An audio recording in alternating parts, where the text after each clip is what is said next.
نظر دور کی ہو یا پاس کی، بصارت کے ساتھ ساتھ بصیرت بھی ہو تو کیا بات ہے، مگر یہ ضروری تو نہیں کہ جو نظر آ رہا ہو وہ سمجھ بھی آ جائے۔ بس اسی کمزوری سے اس چور نے فائدہ اٹھایا اور ناک تلے کھیل کھیلتا رہا، کیونکہ لالچ میں انسان اندھا ہو جاتا ہے اور اپنے پرائے میں تمیز کھو بیٹھتا ہے۔ اس نے بھی ہرس کے ہاتھوں جانے کیا کیا کھو ڈالا، جس کا احساس اسے اس وقت ہوا جب وہ بالکل تہیہ دامہ ہو گیا، اور یہ حالی پن بھی تو اس کی فطرت کی دین تھی جس نے قدرت سے ٹکر لی تھی۔ ایسے میں ملک چی قدرت کے انتقام کا ذریعہ بن کر آئے اور چور کو اس کے گھر تک چھوڑ آئے۔ اگر ایسا نہ ہوتا تو بہت کچھ غلط ہو جاتا۔ ملک صفدر کی تھانے داری اور تفتیش کا خطرناک چال۔ السلام علیکم ناظرین، میں ہوں سعدی، آپ دیکھ رہے ہیں سعدی کی لائبریری۔ جو میرے چینل پر نیو ہیں وہ جلدی سے چینل کو سبسکرائب کر کے بیل کے آئیکن کو لازمی سے پریس کر لیجئے گا، اور اس کے ساتھ ساتھ آپ انسٹاگرام پر مجھے فالو بھی کر لیجئے گا۔ اور اگر آپ کو یہ کیس کہانی پسند آئے تو ویڈیو کو لائک بھی لازمی سے کیجئے گا، اور کمنٹ باکس میں اپنے رائے کا اظہار بھی لازمی سے کیجئے گا۔ تو آئیے آغاز کرتے ہیں آج کے کیس کا، جس کا نام ہے ابن ابلیس۔ چوری کی رپورٹ شمالی گاؤں چک موسیٰ کے تھانے میں درج کرائی گئی تھی، لیکن ASI منصور علی تفتیش کرتے ہوئے بخت پور یعنی میرے تھانے پہنچ گیا تھا۔ چک موسیٰ اور بخت پور کے بیچ لگ بھگ 2 میل کا فاصلہ رہا ہوگا۔ یہ سارا علاقہ سرسبز و شاداب کھیتوں سے بھرا ہوا تھا۔ وہ ماہ اکتوبر کی خوشگوار اور سہانی شام تھی۔ اگرچہ موسم سرما کا بھی آغاز نہیں ہوا تھا، مگر فضا ہنکی سے رچ بس گئی تھی۔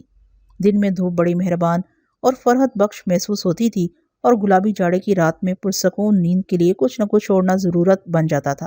ایسی ہی ایک دل بہار شام میں تھانے سے اٹھنے کے لیے پر تول رہا تھا کہ کانسٹیبل حیدر نے آ کر اطلاع دی، ملک صاحب شمالی تھانے سے 2 ملازم آئے ہیں اور آپ سے ملنا چاہتے ہیں۔ ملازم سے حیدر علی کی مراد پولیس اہلکار تھی۔ میں نے ٹھہرے ہوئے لہجے میں کہا، ٹھیک ہے، انہیں میرے پاس بھیج دو۔ 1 منٹ سے بھی پہلے 3 افراد میرے کمرے میں داخل ہوئے۔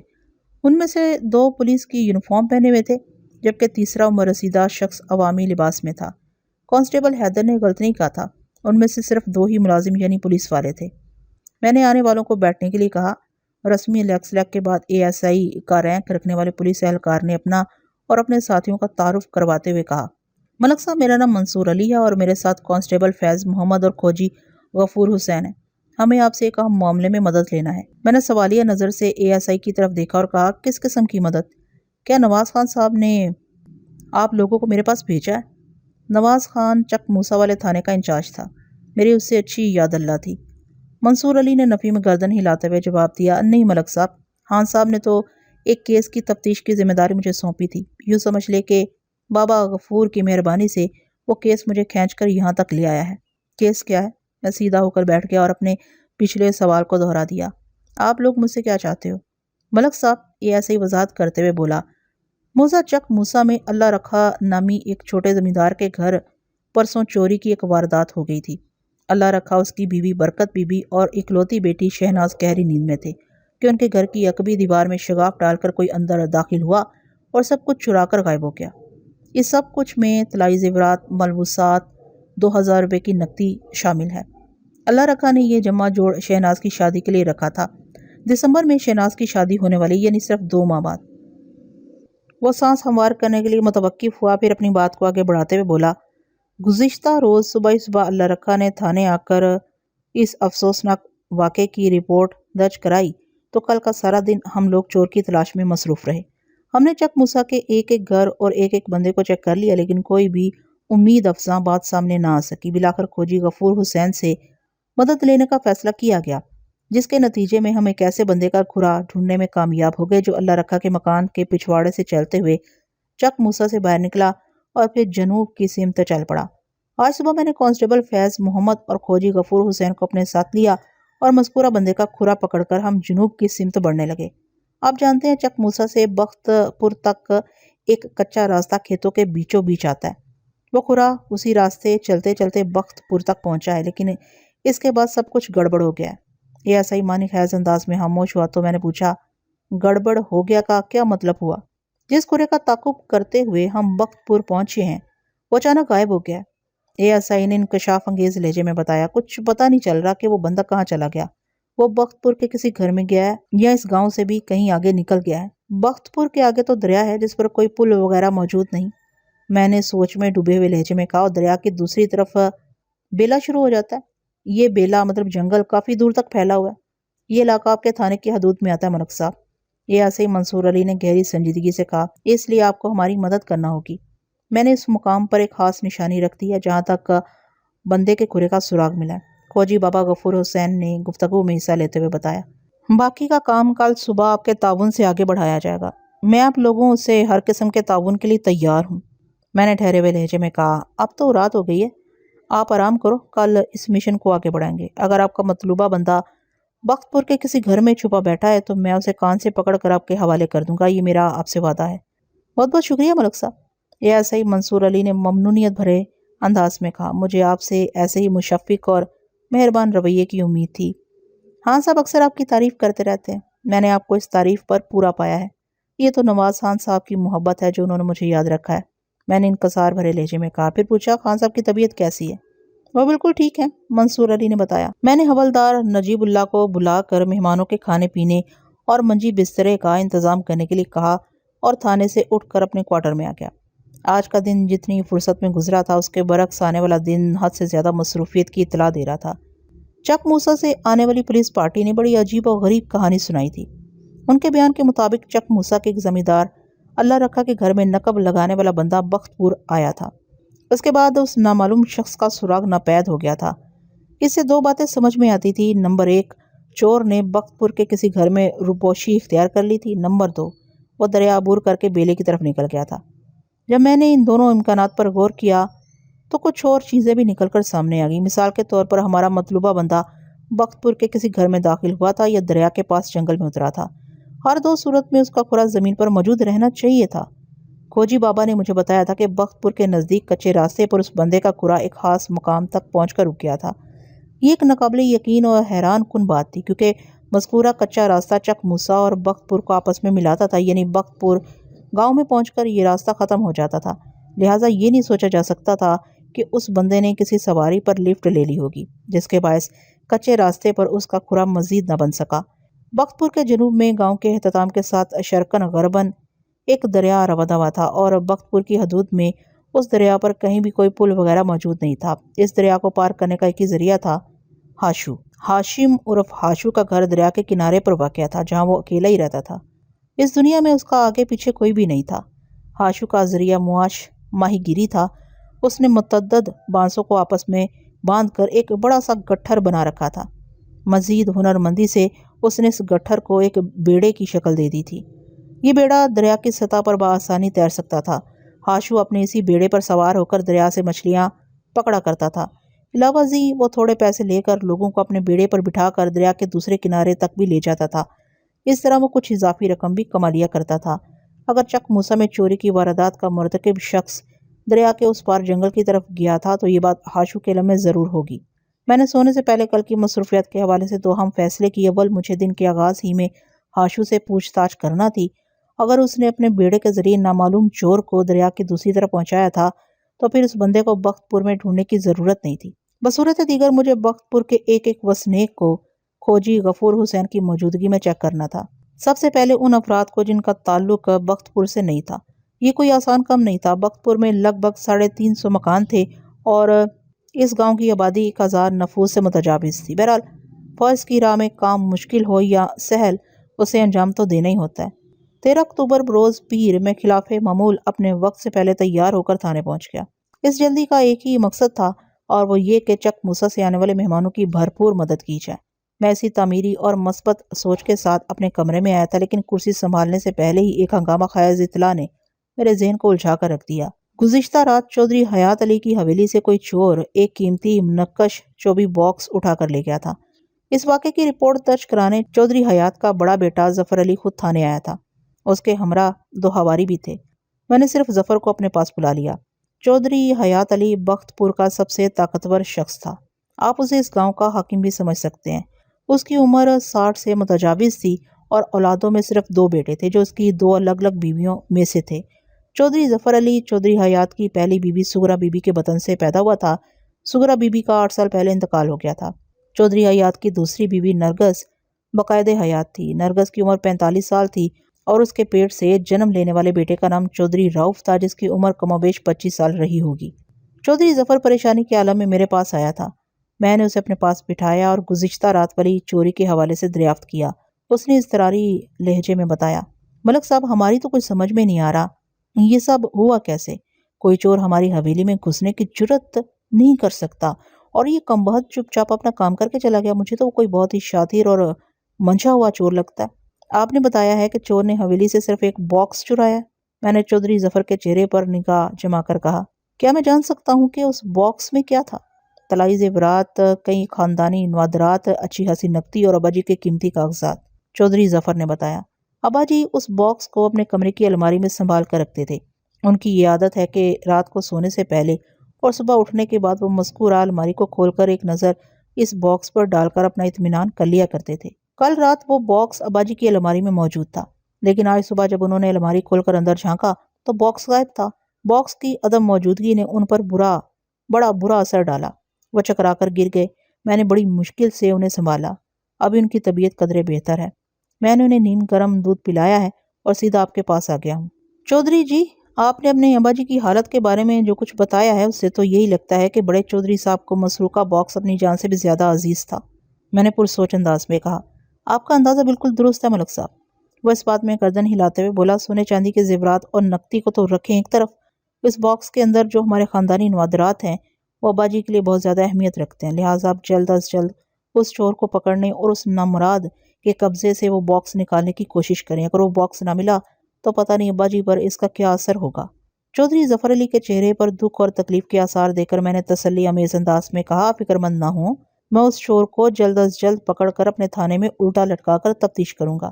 مجھے ایسا محسوس ہو رہا ہے کہ یہ اسی بندے کا کام ہے جس نے 2 روز پہلے چک موسیٰ میں چوری کی واردات کی ہے۔ چک موسیٰ میں کون سی واردات ہوئی ہے ملک صاحب؟ چودھری ظفر نے چونکے ہوئے لہجے میں استفسار کیا۔ میں نے نہایت مختصر الفاظ میں اسے اللہ رکھا آف چک موسیٰ کے گھر میں ہونے والی چوری کی واردات کے بارے میں بتایا اور آخر میں کہا، چک موسیٰ سے 2 پولیس اہلکار اور ایک کھوجی اس پراسرار چور کا سراغ لگاتے ہوئے کل شام کو بخت پور پہنچے ہیں۔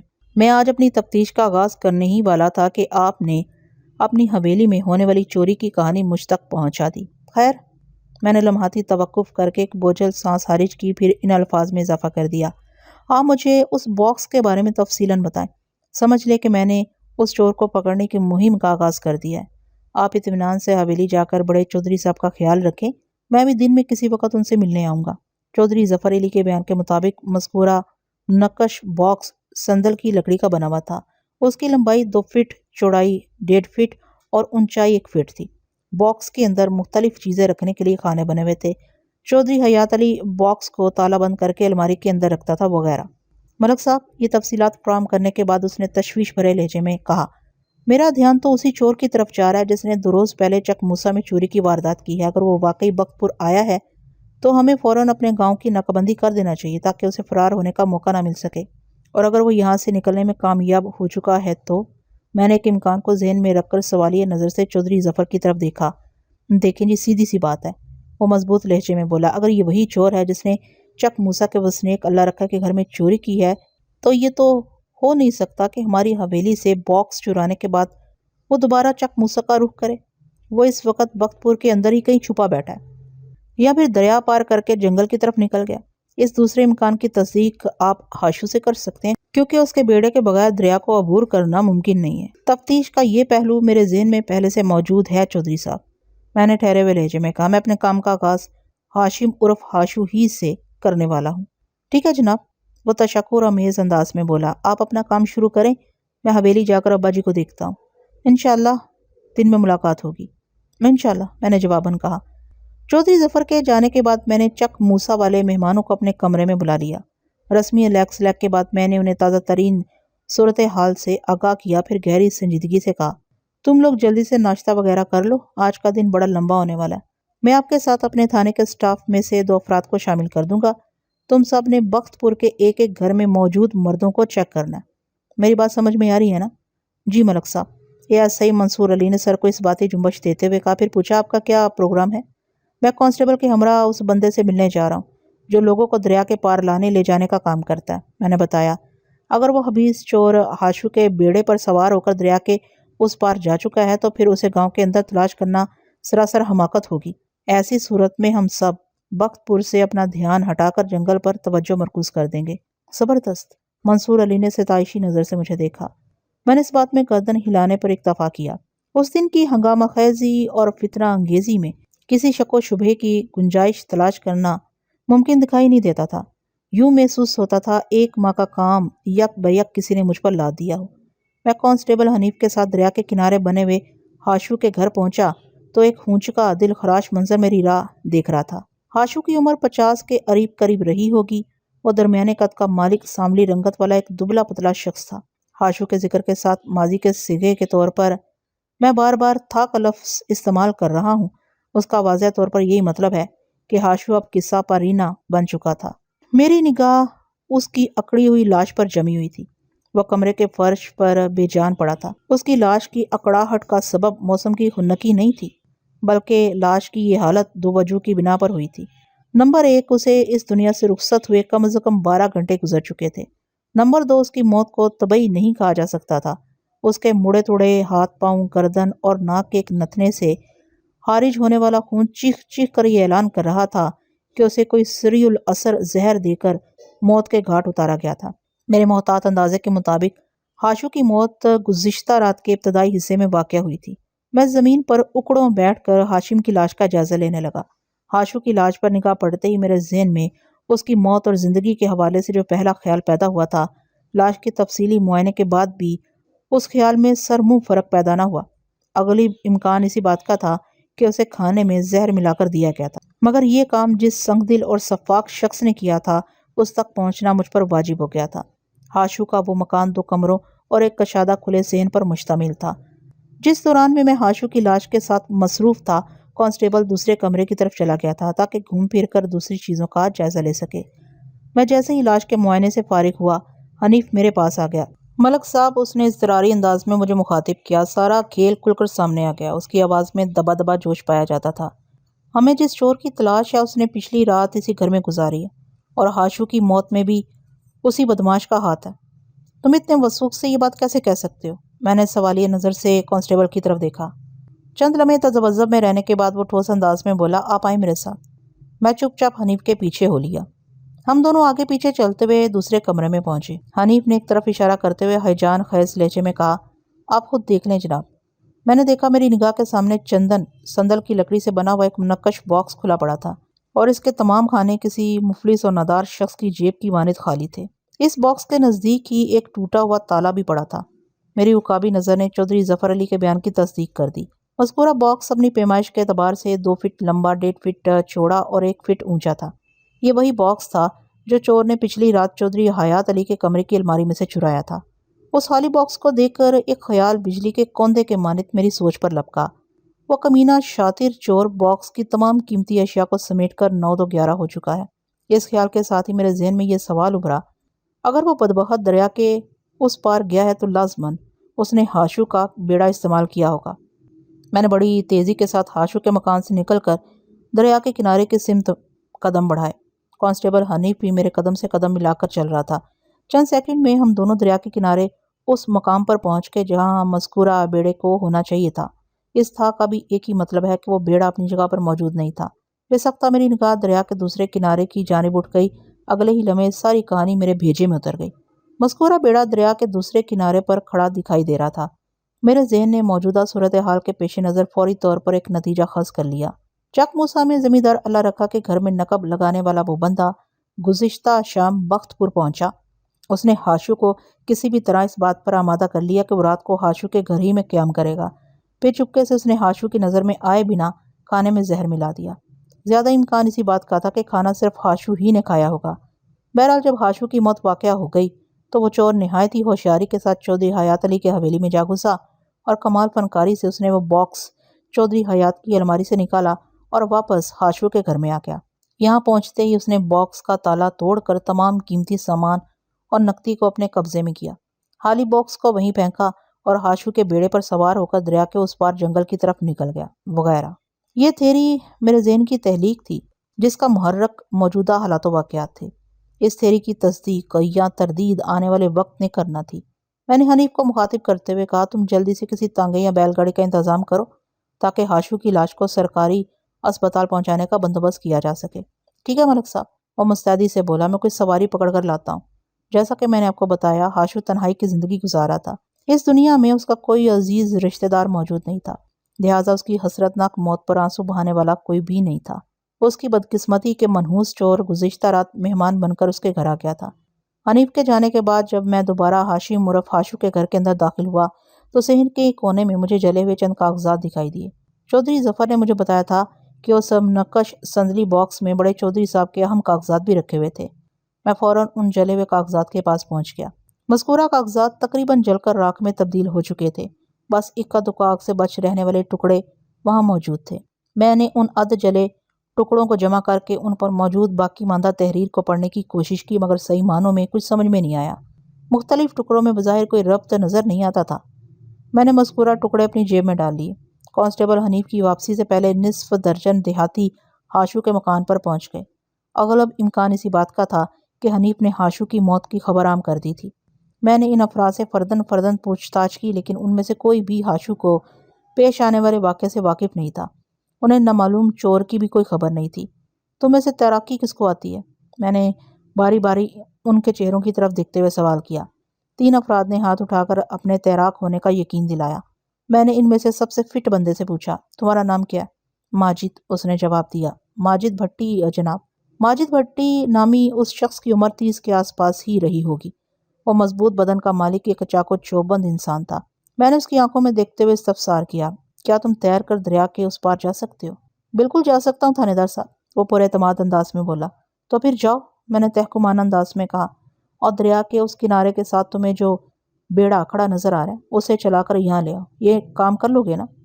ضرور کر لوں گا تھانے دار صاحب، وہ اپنے سینے پر ہاتھ مارتے ہوئے مضبوط لہجے میں بولا۔ اگر ضرورت محسوس کرو تو مدد کے لیے کسی اور کو بھی اپنے ساتھ لے جا سکتے ہو۔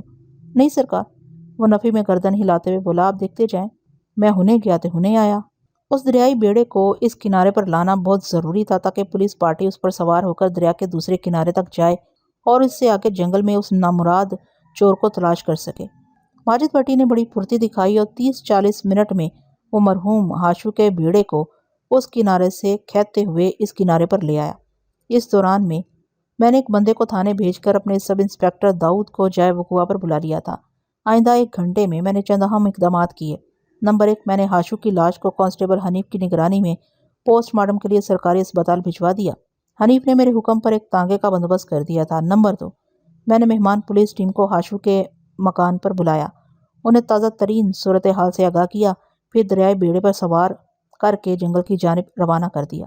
اب اس ٹیم میں کل 6 افراد تھے۔ تھانہ چک موسیٰ سے تعلق رکھنے والا ASI منصور علی، اس کا ساتھی کانسٹیبل فیض محمد، کھوجی بابا غفور حسین، میرے تھانے کا سب انسپیکٹر فضل داد، کانسٹیبل باکر اور فرمائشی کردار ماجد بھٹی۔ ماجد بھٹی نے مجھ سے درخواست کی تھی کہ میں بھی اسے اس متلاشی مہم میں شریک کر لوں۔ میں نے تھوڑی دیر پہلے اس کی پھرتی اور مہارت ملاحظہ کر لی تھی، لہٰذا میں نے اس کی خواہش کو رد کرنا مناسب نہ سمجھا۔ نمبر 3، میں نے ایک بندہ ظفر علی کی طرف دوڑا دیا تاکہ وہ ہاشو کے ڈیرے پر آ کر اپنے ابا جی کے باکس کا حشر نشر اپنی آنکھوں سے دیکھ لے۔ جس بندے کو میں نے چودھری ظفر کی طرف دوڑایا تھا وہ جلد ہی لوٹ آیا۔ اسے دیکھ کر میرا ماتھا ٹھنکا، اس کی آنکھوں میں وحشت اور چہرے پر ہوائیاں اڑ رہی تھیں۔ میں نے اس کی حواس باختگی کو دیکھتے ہوئے تیز آواز میں پوچھا، تم چودھری ظفر کو اپنے ساتھ لے کر کیوں نہیں آئے؟ چھوٹے چودھری صاحب کا حویلی سے نکلنا ممکن نہیں ہے، اس نے اضطرابی لہجے میں جواب دیا۔ انہوں نے آپ کو حویلی میں آنے کے لیے کہا ہے۔ ایسا کیا ہو گیا کہ چودھری ظفر حویلی سے باہر نہیں نکل سکتا؟ میں نے قدرے سخت لہجے میں دریافت کیا۔ وہ روحانسی آواز میں بولا، بڑے چودھری صاحب اللہ کو پیارے ہو گئے ہیں۔ ہو، میں نے گہری سانس لے کر کہا، یہ کب کی بات ہے؟ اس نے بتایا، لگ بھگ 2 گھنٹے پہلے جناب۔ آج صبح، یعنی اب سے کم و بیش 4 گھنٹے پہلے، جب چودھری ظفر سندری باکس کی چوری کی رپورٹ درج کرانے تھانے آیا تھا تو اس نے مجھے بتایا تھا کہ مذکورہ باکس کے ساتھ چودھری حیات اللہ کی گہری جذباتی وابستگی تھی۔ باکس کے اندر رکھی ہوئی چیزوں کی ان کی نظر میں بہت زیادہ اہمیت اور حیثیت تھی، اس لیے وہ باکس کو سنبھال کر رکھتے تھے۔ چودھری ظفر ہی کی زبانی مجھے معلوم ہوا تھا کہ باکس کی چوری نے چودھری حیات کے دل و دماغ پر بڑا برا اثر ڈالا تھا۔ وہ باکس کو اپنے کمرے کی الماری میں موجود نہ پا کر چکرا کر زمیں بوس ہو گیا تھا۔ بعد چودھری ظفر نے اسے سنبھالا تھا اور نیم گرم دودھ پلا کر پلنگ پر لٹا دیا تھا۔ اب میرا یہ فرستادہ مجھے چودھری حیات کی حیاتی کے بارے میں ایک بری خبر دے رہا تھا۔ میں چپ چاپ حویلی کی جانب روانہ ہو گیا۔ ہاشم عرف ہاشو المتوفی کے مکان سے رخصت ہوتے وقت میں نے داخلی دروازے پر سرکاری تالا ڈال دیا تھا۔ تاکہ گھر کے اندر موجود واقعاتی شواہد کے ساتھ کوئی چھیڑ چھاڑ نہ کر سکے۔ ہاشو کا مکان یکایک بہت زیادہ اہمیت اختیار کر گیا تھا۔ وہاں سے میں نے صاحب مکان یعنی ہاشو کی اکڑی ہوئی لاش دریافت کی تھی، اور تازہ بتازہ فوت ہونے والے بڑے چودھری کا لاڈلا باکس بھی خالی حالت میں اسی مکان کے اندر پڑا ہوا تھا۔ علاوہ ازیں اس امر کے امکانات بھی بڑے روشن تھے کہ اس پراسرار چور اور قاتل نے گزشتہ رات اسی گھر میں گزاری تھی۔ چودھری حیات کی حویلی اس وقت ماتم کدہ بنی ہوئی تھی۔ وہ دن کا وقت تھا، فرد بخش اور روح افزا دھوپ چاروں طرف پھیلی ہوئی تھی۔ میں نے حویلی میں قدم رکھا تو فوراً مجھے بیٹھک میں پہنچا دیا گیا۔ چند منٹ بعد چودھری ظفر بھی وہاں آ گیا۔ ڈرائنگ روم یعنی حویلی کی عظیم الشان بیٹھک میں اس وقت ہم دونوں کے سوا اور کوئی بھی نہیں تھا۔ چودھری آتے ہی مجھ سے بغل گیر ہو گیا۔ وہ بڑے دھیمی انداز میں سسک رہا تھا۔ مجھے اس کے وجود میں ماتمی ارتعاش بڑا واضح محسوس ہو رہا تھا۔ میں کافی دیر تک تسلی دینے والے انداز میں اس کی پیٹھ کو تھپکتا اور سہلاتا رہا۔ چند منٹ کے بعد اس کی حالت قابو میں آ گئی تو ہم آمنے سامنے صوفوں پر بیٹھ گئے۔ چودھری صاحب، میں نے ہمدردی بھرے لہجے میں کہا، مجھے بڑے چودھری صاحب کی موت کا بڑا دکھ ہے۔ اللہ انہیں جنت میں اعلیٰ مقام عطا فرمائے۔ ملک صاحب، وہ گلگیر آواز میں بولا، یتیمیت کیا ہوتی ہے میں نے صرف اس کا نام سنا ہوا تھا، آج عملی طور پر اس کیفیت سے گزر بھی رہا ہوں۔ 8 سال پہلے امی جی کا انتقال ہو گیا تھا۔ اس کے بعد ابا جی نے مجھے ماں اور باپ دونوں کا پیار دیا۔ مجھے ایک لمحے کے لیے بھی یہ احساس نہیں ہونے دیا کہ میں اپنی والدہ سے محروم ہو چکا ہوں، اور آج ابا جی کا سایہ بھی میرے سر سے اٹھ گیا ہے۔ بات مکمل کرنے کے بعد وہ چھوٹے بچوں کی طرح بلک بلک کر رونے لگا۔ چودھری ظفر کو سنبھالنے میں مجھے کافی محنت کرنا پڑی۔ میرے تسلی دل آنسوں نے چند منٹ میں اسے نارمل کر دیا تو میں نے پوچھا، بڑے چودھری صاحب کی موت کس طرح واقع ہوئی ہے؟ باکس کی چوری کا صدمہ ملک صاحب، وہ معتدل انداز میں بولا۔ صبح میں نے تھانے میں آپ کو بتایا تھا نا کہ جب ابا جی کو پتا چلا کہ وہ باکس الماری کے اندر موجود نہیں تو وہ چکرا کر زمین پر گر گئے تھے۔ میں نے بڑی مشکل سے انہیں سنبھالا، پھر آپ کو اس واقعے کی اطلاع دینے تھانے پہنچ گیا تھا۔ جب میں واپس حویلی آیا تو ابا جی کی حالت بہت زیادہ خراب ہو رہی تھی۔ میں نے ایک بندے کو حکیم جی کی طرف دوڑا دیا، لیکن اس سے پہلے کہ حکیم جی حویلی پہنچتا ابا جی اپنے حالے کے حقیقی سے جا ملے۔ بات مکمل کر کے چودھری ظفر اپنی آنکھوں میں اتر آنے والے آنسوؤں کو ہاتھ کی پوست سے صاف کرنے لگا۔ اس اثناء میں ظفر کا چھوٹا بھائی چودھری رؤف بھی بیٹھک میں آ گیا۔ رؤف کی عمر 25 سال کے قریب نظر آتی تھی۔ ظفر کی بنسبت رؤف کا رنگ خاصا صاف تھا، اس کا قد بھی ظفر سے نکلتا ہوا تھا۔ چودھری رؤف جب میرے سامنے ظفر کے برابر میں بیٹھ چکا تو میں نے اس کے سامنے بھی اپنے رنج و غم کا اظہار کیا اور پھر ہاشو کے گھر پر پیش آنے والے واقعات کا خلاصہ ان کے گوش گزار کر دیا۔ پوری بات سننے کے بعد چودھری رؤف نے گمبھیر آواز میں کہا، ملک صاحب، ہاشو بیچارہ بلا وجہ مارا گیا، اس کی موت کا مجھے افسوس ہے۔ بہر کیف آپ کی کارکردگی سے میں پوری طرح مطمئن ہوں۔ آپ نے اس حرام خور چور کو پکڑنے کے لیے بہت زیادہ سرگرمی دکھائی ہے۔ مجھے امید ہے کہ آپ کی بھیجی ہوئی پولیس پارٹی اس نامراد کو جنگل میں ضرور تلاش کر لے گی۔ اس کمینے چور کی بازیابی اتنی ہی اہم ہے جتنی زندہ رہنے کے لیے آکسیجن۔ لمحاتی توقف کر کے اس نے ایک بوجھل سانس خارج کی، پھر سرسراتی ہوئی آواز میں بولا، بڑے چودھری صاحب تو قضائے الہی سے اپنے سفر آخرت پر روانہ ہو چکے ہیں، لیکن میں یہ سمجھتا ہوں کہ یہ سلسلہ یہیں پر تھمنے والا نہیں ہے۔ برائے مہربانی آپ جلد از جلد اس خبیث چور کو پکڑ کر اس کے قبضے سے باکس کا سارا سامان نکلوائیں، یہ بہت ضروری ہے۔ میں الفاظ میں اس باکس کے اندر رکھی ہوئی چیزوں کی اہمیت کو آپ پر واضح نہیں کر سکتا۔ اگرچہ چودھری رؤف نے کوئی بھی نامعقول بات نہیں کی تھی، لیکن مجھے اس کے انداز میں ایک تیکھا بلکہ ٹیڑھا پن محسوس ہوا۔ اس نے بڑے چودھری کے لیے ابا جی کے بجائے بڑے چودھری صاحب کے الفاظ استعمال کیے تھے، جو مجھے کافی عجیب سا لگا تھا۔ یہ تو میرے علم میں تھا کہ ظفر اور رؤف دو الگ عورتوں کے بطن سے پیدا ہوئے تھے، لیکن ان کا باپ تو ایک ہی تھا، یعنی متوفی چودھری حیات علی۔ تو پھر مرنے والے انسان کے لیے رؤف نے ابا جی کے الفاظ استعمال کیوں نہیں کیے تھے؟ یہ تمام تر خیالات سیکنڈ کے 10ویں حصے میں میرے ذہن سے گزرے۔ پھر میں نے چودھری رؤف کی بات کے جواب میں کہا، جی بالکل، میری یہی کوشش ہوگی کہ میں اس شاطر چور کو کل کا سورج طلوع ہونے سے پہلے گرفتار کر لوں۔ اس باکس میں رکھے ہوئے قیمتی سامان کی تفصیل سے مجھے ظفر علی نے آگاہ کر دیا ہے۔ ظفر بھائی سے زیادہ ان چیزوں کی اہمیت کو بھلا اور کون سمجھ سکتا ہے؟ چودھری رؤف نے معنی خیز انداز میں کہا، پھر کھڑے ہوتے ہوئے ان الفاظ میں اضافہ کر دیا، آپ لوگ بات چیت جاری رکھیں، میں امی جان کے پاس جا رہا ہوں۔ بڑے چودھری صاحب کی موت نے امی کو اندر باہر سے توڑ کر رکھ دیا ہے۔ بات ختم کرتے ہی وہ لمبے ڈگ بھرتے ہوئے بیٹھک سے نکل گیا۔ میں نے چودھری ظفر کی طرف دیکھتے ہوئے کریدنے والے انداز میں پوچھا، یہ چودھری رؤف کو کیا ہوا ہے؟ اس کا رویہ میری سمجھ میں نہیں آیا۔ چودھری ظفر کے ہونٹوں پر طنزیہ مسکراہٹ نمودار ہوئی۔ جواب دینے کی بجائے اس نے الٹا مجھ سے سوال کر دیا، کون سا رویہ ملک صاحب؟ اس نے جو کچھ بھی کہا تھا بڑے اکھڑے بلکہ خفگی بھرے انداز میں کہا۔ میں نے جواب دیا، اس نے بڑے چودھری صاحب کو ایک بار بھی ابا جی نہیں کہا، ایسا کیوں؟ ایسا اس لیے ملک صاحب کہ وہ انکشاف انگیز لہجے میں بولا،